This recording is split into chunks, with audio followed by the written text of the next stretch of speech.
Welcome to Inclusion Health Voices from the Margins podcast series 2. In this series, we are focusing on the voices from the margins. Today, I'm joined by Ms. Galyna Marusych, Family Support Practitioner, Southwest Mayo Development Company, and Dr William Mowlds, Senior Clinical Psychologist, Refugee Psychology Service, Mayo, Roscommon and Galway. So Galyna and William, you're very welcome to the podcast this morning. And Galyna, I'm going to start with you, if that's okay. I suppose you have a story to tell us today about your experiences as a term that's new to me, a forced migrant. You came to us from the Ukraine in 2022. Do you want to tell us how you came to be in Ireland in 2022? So I would like to say that this is not the first time I have become a migrant. In 2014, Russia invaded Crimea and Donetsk. I'm from Donetsk. So at that stage, it was my husband, my boyfriend, then husband. We came to Kyiv, and that was my first experience. And in 2022, I moved here. Okay. So just going back to that, I suppose internally, we don't always think of that when we think about forced migration.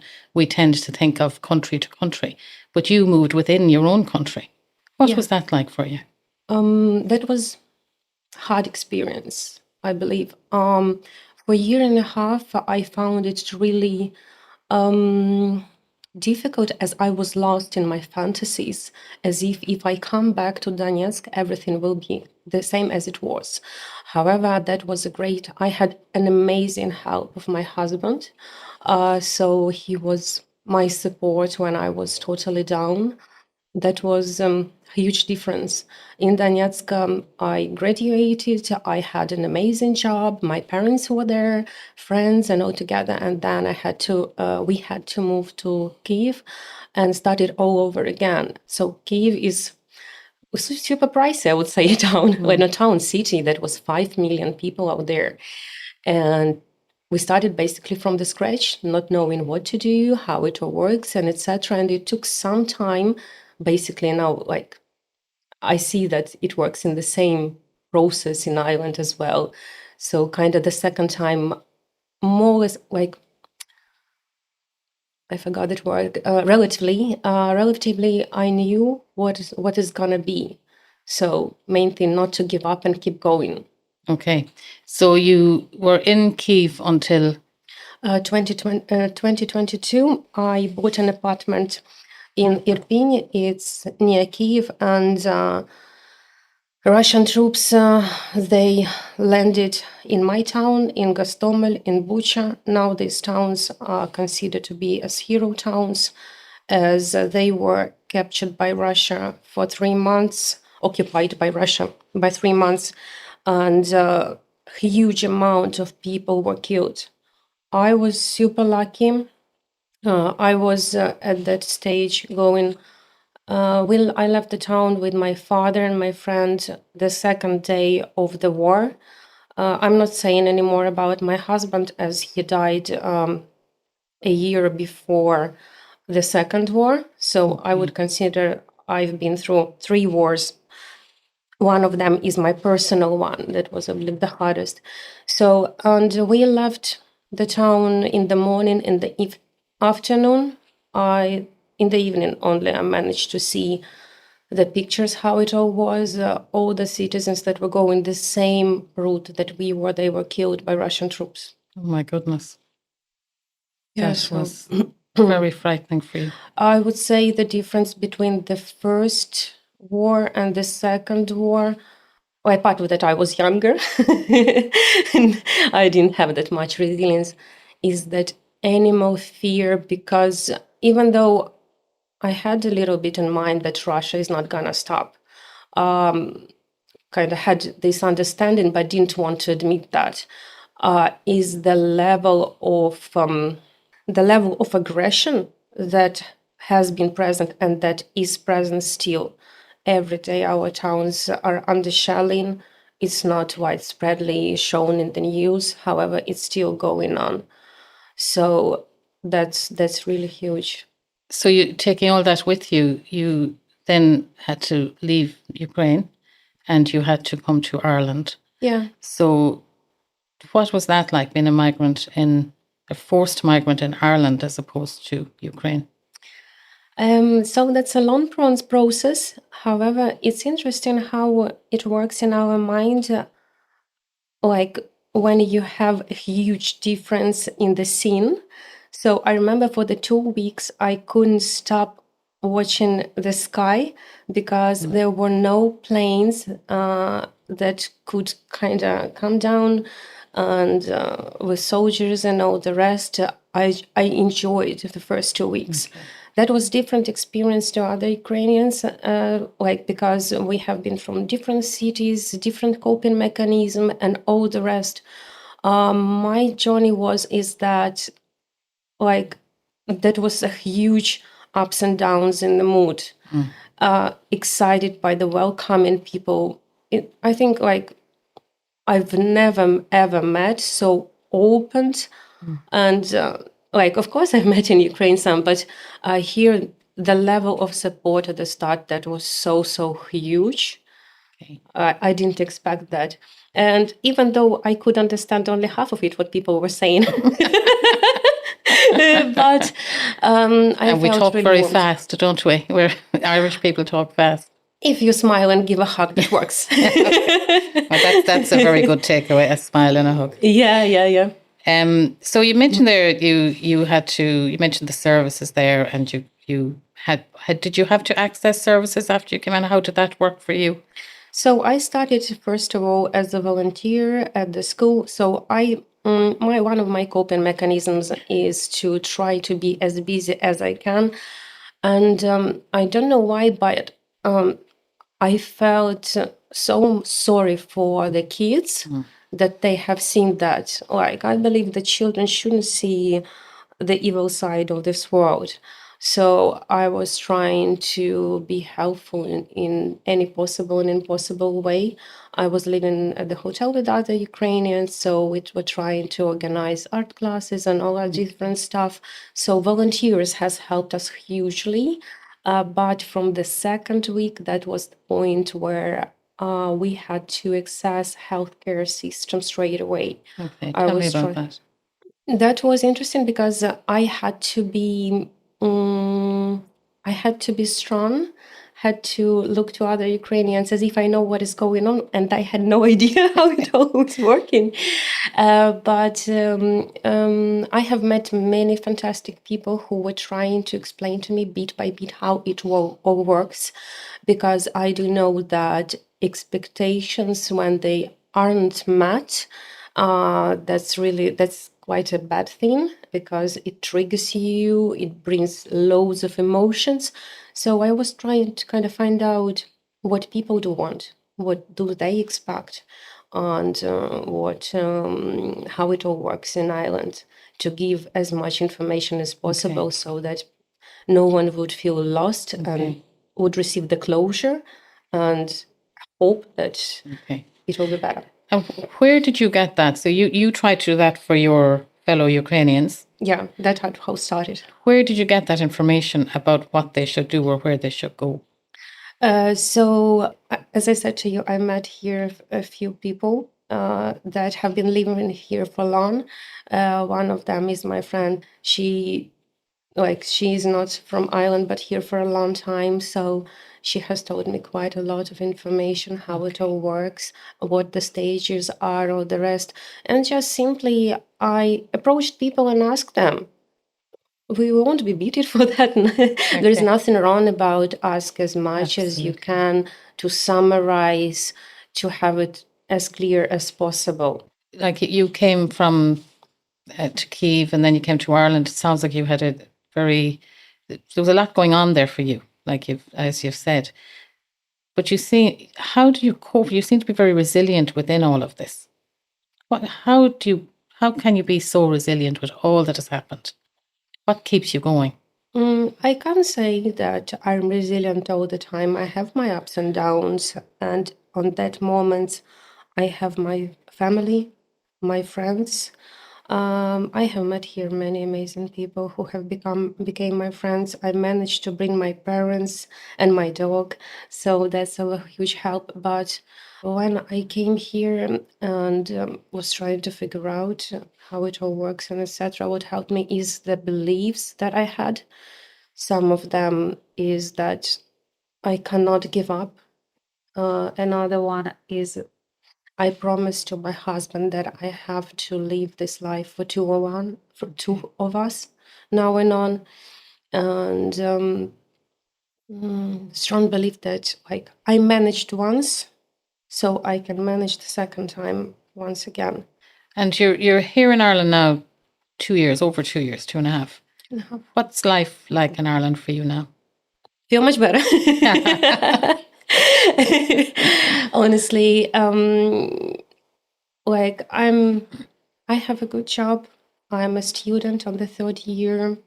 I'm studying integrative counseling and psychotherapy, and I have a dream to be helpful.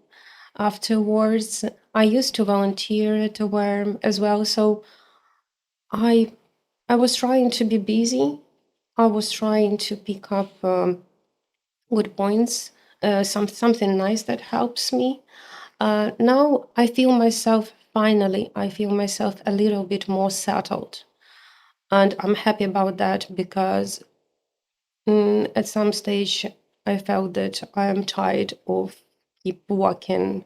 But now I feel much better that kind of, I don't know, I'm safe. And everyone, like, not everyone, but some people who I love is with me that are safe. Yeah. Though lots of my relatives still in Ukraine, there's nothing that can be changed about that. Yes. So, Galyna, you mentioned that when you moved to Kyiv from your home place, that life wouldn't, you came to realization that life would never be the same. Are you comfortable to talk to me about a little bit about that, what that realization meant to you? Yeah, absolutely. That was, as I said to you, loads of emotions. You feel, even though many people were relocated, but you still feel yourself alone. I was lucky to have the support of the husband, but still, like maybe he was a little bit more resilient. I don't know, but the feeling of loss of the previous life, everything that you have achieved, that you have had, that you were dreaming of, that was all ruined. And then we were here, there, and we didn't know how it all going on. And it took really much time when you didn't have any hope and loads of not understanding how it will going on, when will be the time that it will get better. So that was on the stage like that. And to compare with Ireland, that was a little bit different experience. That was in Ukraine, at least, people could understand me. Here in Ireland, even though I knew English a little bit, but then it came to the point whether when cultural differences appears, like we are more straightforward. And I had to learn not to be, because I found that some people find it shocking and maybe not appropriate. So had to explain how it all works. Had some things when I had it in my mind when something is gonna be this or that way, and it turned out that it doesn't work here in Ireland like that. And that's when you feel desperate. It brings you so deep, so low, that you want.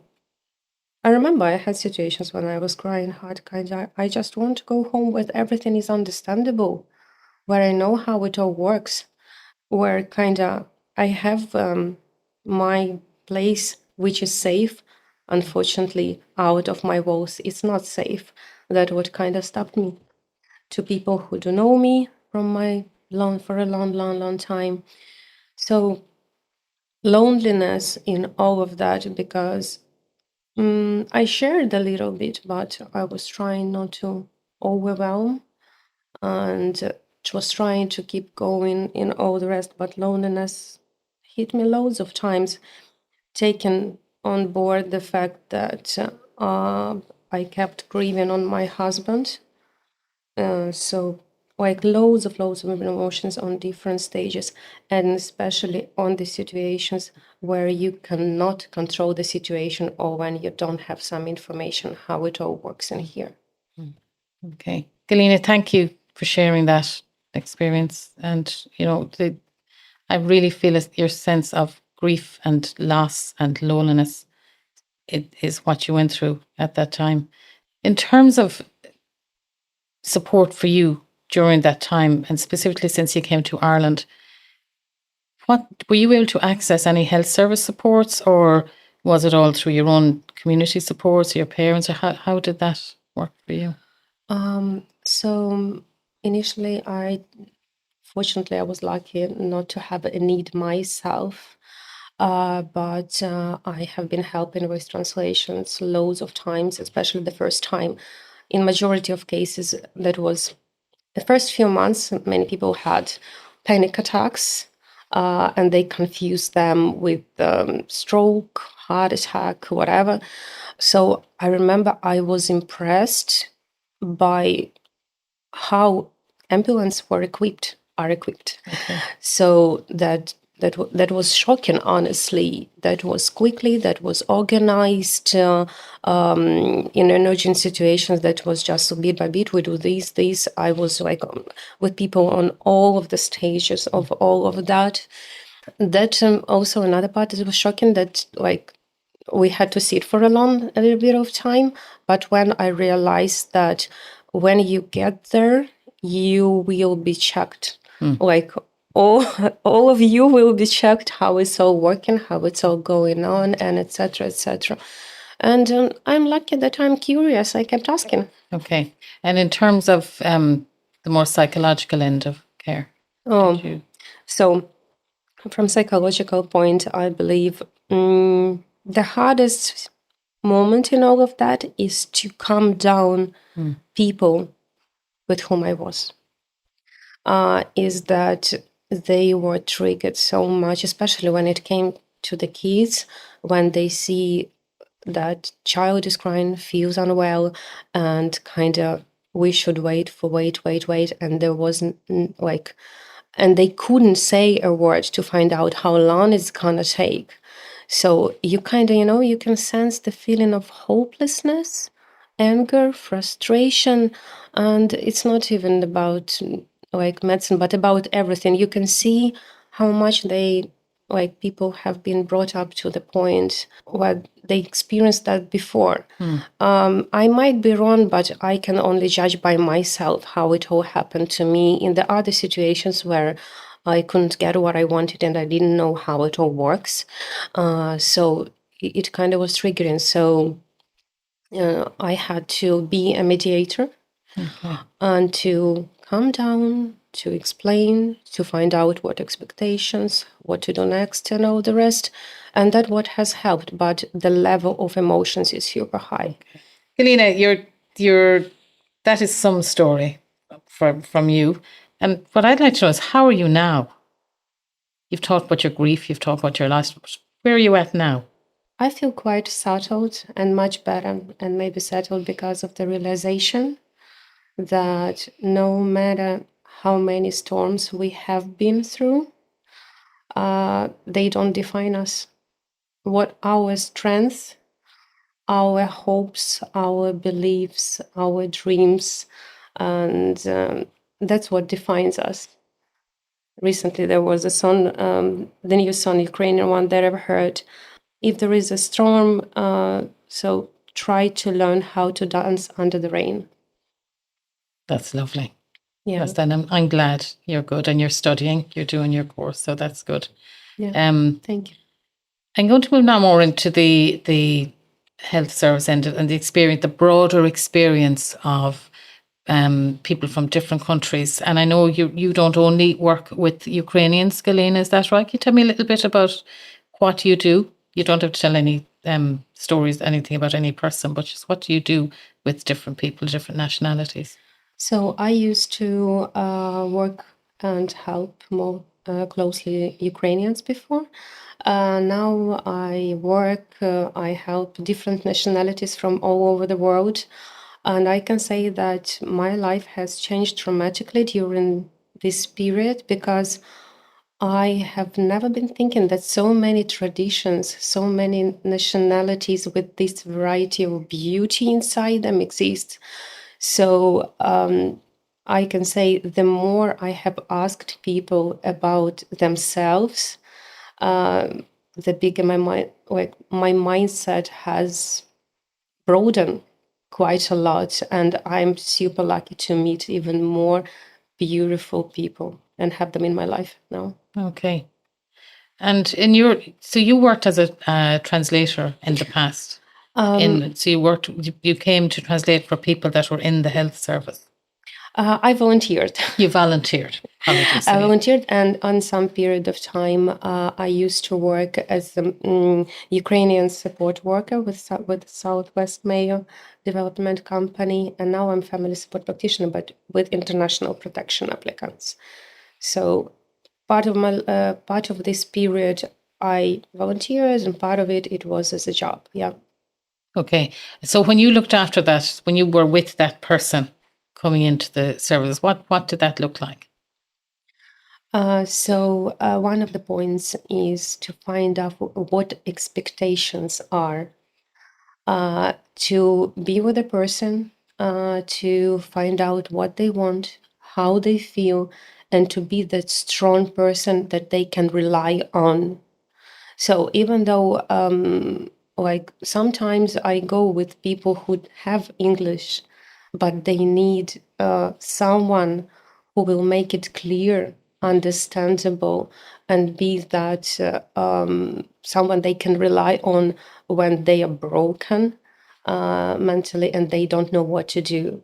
So I tried to find out as much information as I can from people who needed help, what they want, what they need, how it worked, and from healthcare system, what is the plan, what's gonna be made, and all the rest. And then, like, it really has helped me quite often to summarize if all of us understood each other correctly, so that when we go out with the person who I was with, there weren't any left questions and an uncertainty.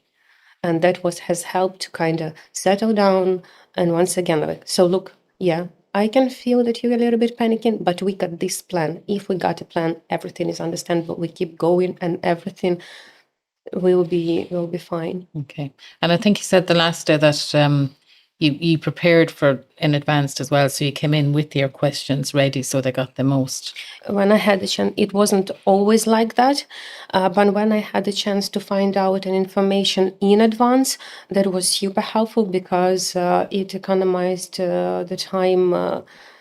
So we didn't waste so much time in there. And the other point is that people in the process might forget what they wanted to ask. So if you have the questions in advance, you certainly will have all the responses, all the answers that was needed.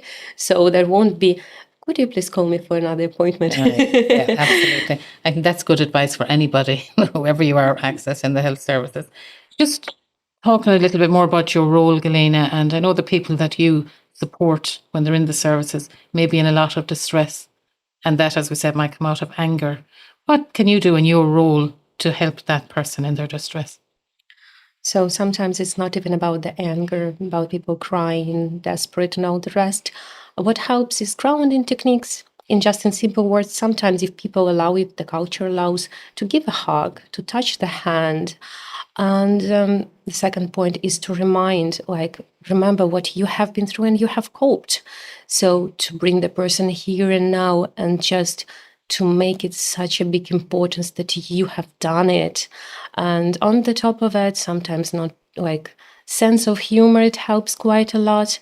And the reason why I'm saying all that is just, it happened to my mind that in the most difficult times when I've been here, my friends and family reminded me to look back on what I have done and with what I have coped. And that gives so much energy and an inspiration to keep going, whether to be patient, whether to keep going with something and to keep something further. So, William, I'm going to bring you in there. Galyna has told us about her experiences in Ukraine and for her Ukrainian community coming to Ireland. Your job is looking after all migrants. Is it? Do you want to talk to me a little bit about and what reflections you might have on what Galyna has said?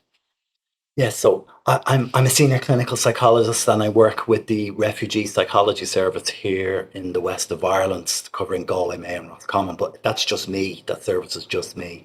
And I'm one of only a handful of psychologists who do this work around the country. So it's a very under-resourced area.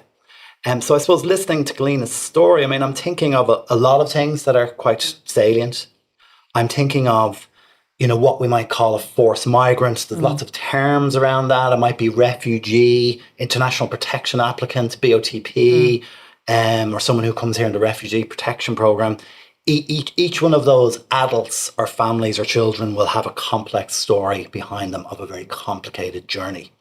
And that journey will come in phases. There will be the first phase of really deciding what to do in your home country when some kind of maybe conflict or persecution is coming. And that's a big decision for any individual to make. Should I stay here in my home where all my friends are and where my life is, or do I need to leave? That's a very difficult decision, a very complicated decision. And for many, that decision is made quite quickly, or for others, that decision might last years. And that can have a real impact on adults and children and families as well. Then there's the phase of the actual trauma itself. And that might last, for some, that might be very brief, or it might last for a long time.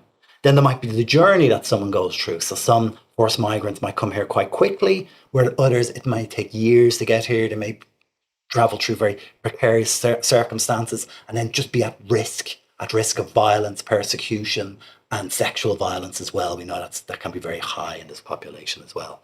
And then there's the phase of when a forced migrant arrives here, when they're trying to integrate into life as well. And that as well has a lot of complexities. And I suppose what I'm also thinking about as well is that when we think about forced migrants and their vulnerabilities, one is the amount that they've been exposed to stress over those phases I've just outlined. Okay, so there's the stress maybe of the trauma itself that they may have experienced, whether that's war-related trauma or some kind of persecution, or being persecuted because of your political identity, your religious identity, your sexual identity, etc. But there's also the difficulty and stress connected to being displaced as well. So where someone is living, whether that's in some kind of emergency accommodation somewhere in Ireland, or living in a tent in the Grand Canal in Dublin, or being attacked in Dublin, etc. And all of these things we know combine to lead to poor outcomes for people and ongoing mental health problems, etc. And in terms of this group as well, sometimes we just think about them in terms of trauma and PTSD, but really I think loss and grief is really important, because this group when they come here, they've lost everything. They've lost their lives, what they were doing with their lives. They may have lost family members. They may be grieving family members, etc.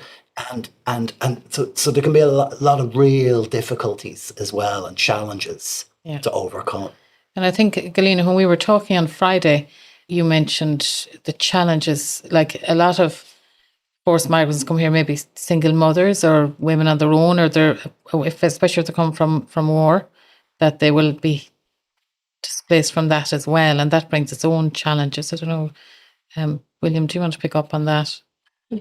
Yes, indeed. So some forced migrants, when they come here, can be single males, and that can bring challenges in terms of how that group are actually viewed by Irish society. They're viewed with a lot of suspicion.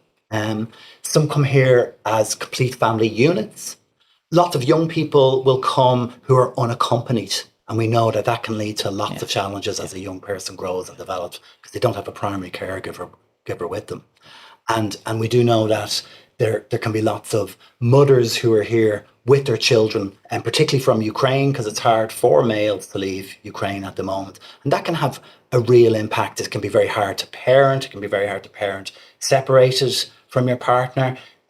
We know that war and conflict affects and changes people, and that can affect the relationship as well and can have an impact on the children as well. So it's all very complicated, thinking of all of the different issues that might be playing out in the life of someone that might come along to your clinic, your surgery, your outpatient appointments that you're offering. And underpinning everything is that underlying sense, loss, grief, trauma.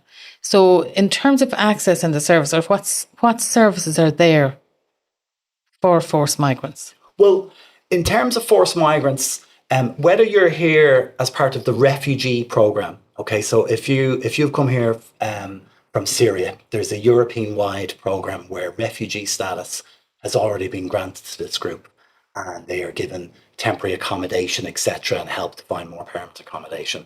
Or if you come here seeking international protection, what we used to call asylum seekers, but that's not the preferred terminology across the EU. Or if you are here because you're displaced by the conflict in Ukraine, you are entitled to the exact same level of healthcare as any Irish citizen. Okay. And so really, it's really up to services to try and look at how they operate and how they work to make their services as accessible as possible. Because one of the issues really with this population there are a number of barriers to accessing services. Okay, so I mean, we're talking to Galyna today. Galyna has fantastic English, absolutely fantastic English. Many of the refugees who come here from Syria, they may be living in Lebanon for years. Many have had no access to formal education in their lives. They won't have English. And that's a significant barrier to not only understanding Irish healthcare system, but actually interacting with the healthcare workers as well. So that's one barrier. Another barrier is stigma. Many individuals from different countries, the idea of talking about your problems outside of your family or outside of a religious leader is complete anathema as well. So there's the barrier of stigma. And also a barrier can be the impact of grief, loss and trauma on you and your family as well. It impacts how we think, how we feel. We struggle to engage. We might trust services. And we also have problems with our memory, with our attention as well. So these are just some of the barriers. There are a multitude of barriers that exist. And as service providers, we need to be mindful of these barriers and look at ways to try and address some of those barriers. Okay. And Galyna, I think you said that you access those services through word of mouth. Yeah. Is that right? Yeah, the majority of cases, yeah. I just if that's okay, I would like to add something, what I have in my mind to what William just said about barriers. I would say from my personal experience, the biggest barrier is fear. Okay. So, and what I admire in Ireland is a chance of volunteering. So that has helped me kind of to see from the inside, to have an informative contact and to see that everyone kind of have the nice attitude, and that's okay to ask questions. And what I really enjoyed the sentence that my friend said to me, one of them, it's okay to be not to be okay. And to keep going that. So majority of barriers is about fear. So the more we talk, ask, that's better. And about the services, how to reach them out, I was trying to contact as many people as I can to find as much information as I can. And I am lucky to have received all that information so far. That has helped me a lot. I'm going to ask you to talk now to a healthcare worker who is maybe in a very busy role themselves, working in the middle of a busy clinic or whatever, and a forced migrant comes in with all of their loss and trauma that you've spoken about. What would you say to that healthcare worker about? So, first of all, I would like to thank you all for being so patient, supportive, trying to be understanding and empathic. I have seen that many, many times, and I have seen how hard it was in loads of times. My mom used to be a nurse, so I know the impact of impatient patients. And what I would like to ask, don't take it personally. That's really, really important, because you need that energy to keep going. Ask questions and try to be empathic and with the person. And once again, like self-care, highly important. Can say it by myself as well. It's just daily to daily task. And once again, thank you very much for being there for us. Okay. And what would you say to them about the person that is standing in front of them and how they might be feeling? Lost. In majority of cases, it's the feeling of being lost and not understanding. Lost in the fantasy that it will work as it was in our countries, where everything used to be clear. And then, lonely in this problem. So if it's possible, be empathetic, ask questions, ask several times if everything is understandable and clear. Yeah. And and mind yourself, because I know like it takes like loads of energy to cope with all of that. Okay, and William, I'm going to bring you in here, but sometimes that feeling of loss will not come across as loss or grief. It will come across as anger. It can do. Yeah. It can come across as anger, people being very distressed as well. And I suppose, one of the things I'd like to say is that although this is a very vulnerable population, a population who has likely experienced lots of trauma, lots of loss, and lots of grief, all of the forced migrants I have worked with over the years have also been extremely resilient people, have survived a lot of difficulties. I mean, even if we listen to Galyna's story now, we can just see a real stream of strength and resilience going right through that. So it's likely that this person has survived some awful stuff that's sitting in front of you, and just to try and to focus on that, because sometimes we find the trauma very overwhelming. Okay. And also for healthcare staff to remember that they're very resilient as well. All the healthcare staff I know are extremely resilient, who work in very difficult conditions as well.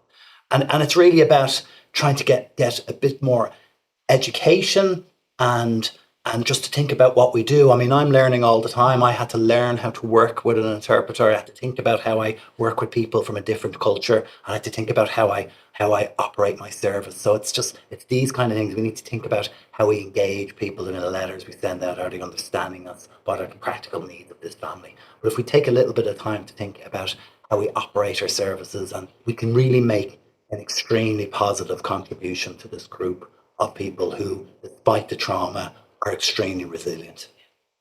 Thanks for that, William. I think that education piece is so important.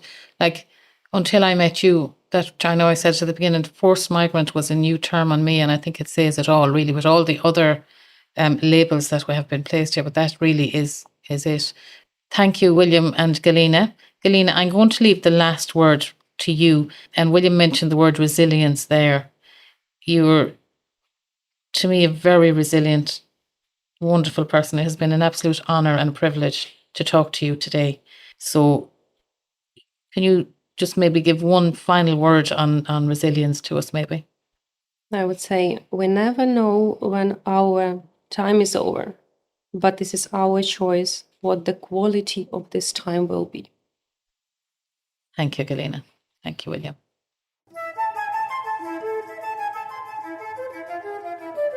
Today's podcast was produced by Ms. Cora Appleby, Specialist Coordinator Nurse Tutor, and Ms. Mairead Loftus, Specialist Coordinator Nurse Tutor, Centre for Nurse and Midwifery Education, Mayo and Roscommon, and Alan Meany, Radio Producer. I am Annette Cuddy, Director, Centre for Nurse and Midwifery Education, Mayo and Roscommon. We look forward to welcoming you to our next episode. You can follow us on X at CNME Mayo Ross.